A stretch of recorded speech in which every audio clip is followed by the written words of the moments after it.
Hey everybody, it's Jason Blaha here, and had a subscriber ask a question, which I will flip in here for you guys. And he's saying, hey, when he's finished with his linear progression, or he might have meant linear periodization with LP, either one, pretty similar concepts, he wants to go over to a heavy, medium, light system.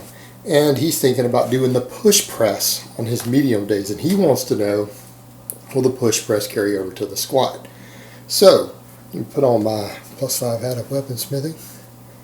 Do a little bit of crafting, see if I can skill it up, and let's talk about this.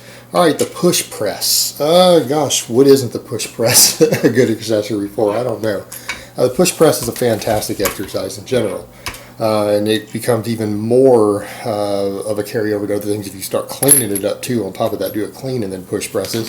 But you can still push press out of a rack and get a lot of carryover to a lot of exercises, and it is a tremendous exercise for carryover to different things, not just your squat but your bench press and everything else. And let's discuss that a little bit as to why that is, like what the merits of the push press are. Alright, a lot of people will think of the push press as an upper body exercise, you know, shoulder exercise, tricep exercise.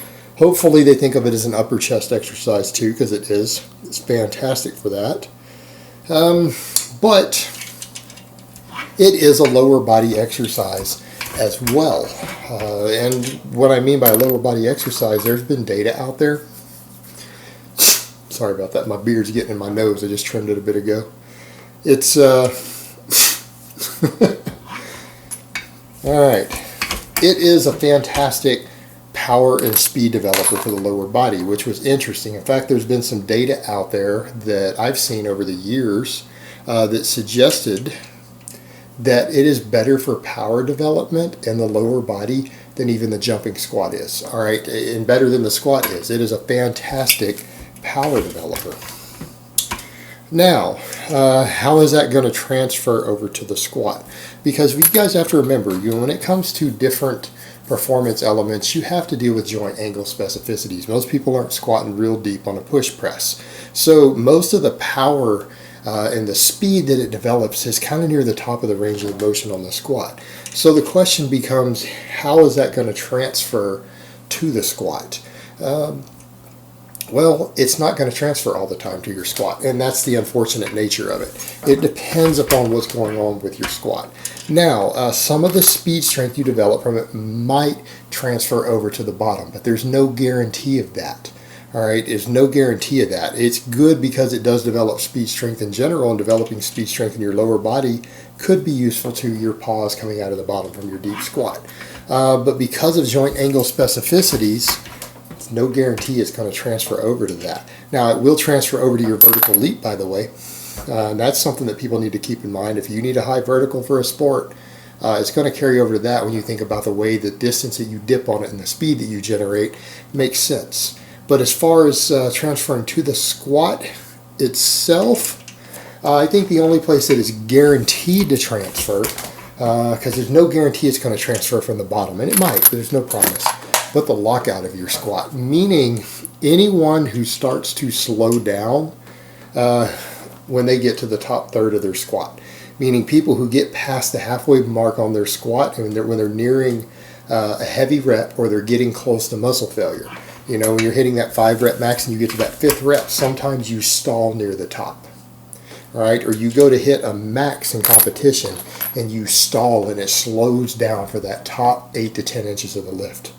That spot right there, that sticking spot, is where I think the push press should carry over the most. That's where you're most likely to see it improve your squat. All right, that's where you're most likely to see it improve your squat. And when you think about it, is because it generates speed. It's a power and speed generator. So people who are slowing down on a squat, unless they're getting fatigued or when they're hitting a max, they're reaching right around that sticking point, and the weight slows down on them at the point to where the push press develops speed. That should help people power through that. Because normally I would tell people, usually on a lift, if you can start moving it fast enough, 9 out of 10 times you're going to lock it. Doesn't matter whether it's a squat, bench press, deadlift. If you can generate enough speed out of the bottom, you will lock it 9 out of 10 times. But it's that 10th out of 10 time that you're worried about, or when it starts to slow down. All right, and that does happen sometimes, but usually you grind through it. The push press will help you grind through that when you think about where it generates the speed and the power at. So that's never a bad thing. But you know, the beauty of the push press is that it carries over to a lot of other exercises. More importantly, how well does it carry over to the front squat?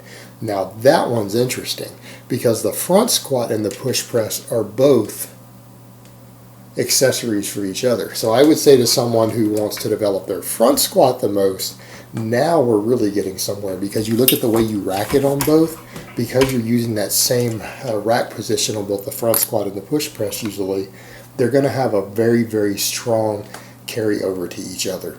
All right, they're going to have a strong carryover to each other. That's a reason these two lifts are so commonly used in Olympic lifting, because they're accessories to most of your Olympic lifts and they're accessories to each other. Which kind of starts begging the question of, if someone wanted to do a push-pull type meet and didn't care about their back squat, I would say the only three accessories they really would need to work on would be the front squat. We know the front squat carries over to the deadlift more than the back squat. The push press, which helps your front squat and helps your bench press. And then maybe the Pendlay row, which also translates to the bench press and the deadlift. That would be my top three accessories for a push-pull meet. So it's interesting when we bring this particular exercise up talking about the back squat, because it adds something, but there are other lifts that it does a lot more for, namely stuff like the front squat and the bench press. Now, when you start talking about your bench press, the power clean adds a lot. The push press has a tremendous carryover to the bench press.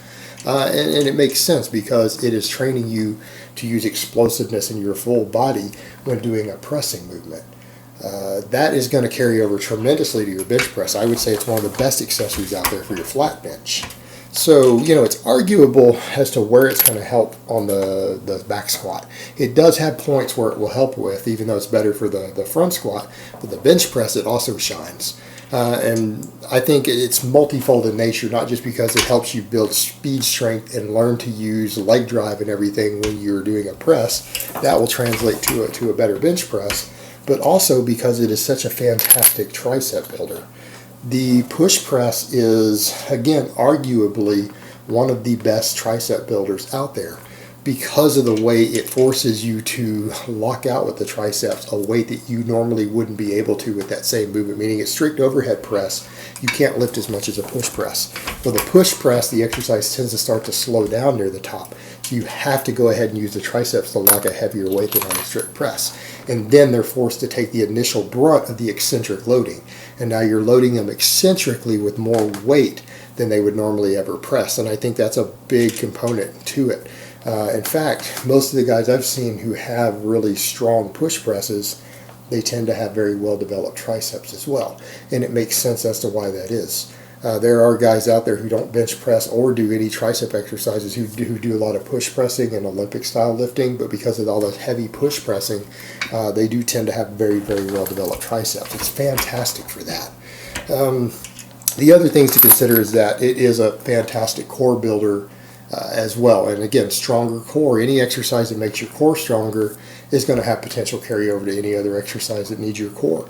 So the push press is one of those exercises that really kind of fills a lot of different useful roles. I mean, is it the best accessory for any particular exercise? Maybe the bench press. It may not always be the best accessory, but it has carryover to multiple other big exercises. It at least contributes something in some way to most other big exercises. So it makes it really a very versatile exercise. It might not be the best exercise, and it really should be treated as a core exercise, a primary exercise. But it is one of those exercises that will help you build all around well-developed strength, which is arguably what you really want to do to avoid injuries, rather than someone who purely specializes in a couple of lifts. Adding in something like the push press, because of the extensive multi-joint nature of it, tends to give extra development and support to a lot of different muscle groups and support structures in the body. So it tends to lend itself well to carry over to other things, to the point of where it is one of the best full body exercises to build most of the muscles in your body. So you don't want to ever think of it as just something like a shoulder and tricep exercise, because it really isn't. The push press is an all-around body developer, just like the deadlift is, even though they focus on different areas. But they do complement each other very well for balancing that stuff out. So, to answer the question, is the push press a potentially good accessory for the squat? Yes, sometimes. Sometimes it is, but you know what? It's an all-around great strength training exercise that will help you develop a variety of weak points in your body or in your strength curve simultaneously. So it's probably never a bad exercise to add to a well-rounded strength training program. All right, guys, but that's really all I have to say on that today. I hope it's been informative, and I will talk to you guys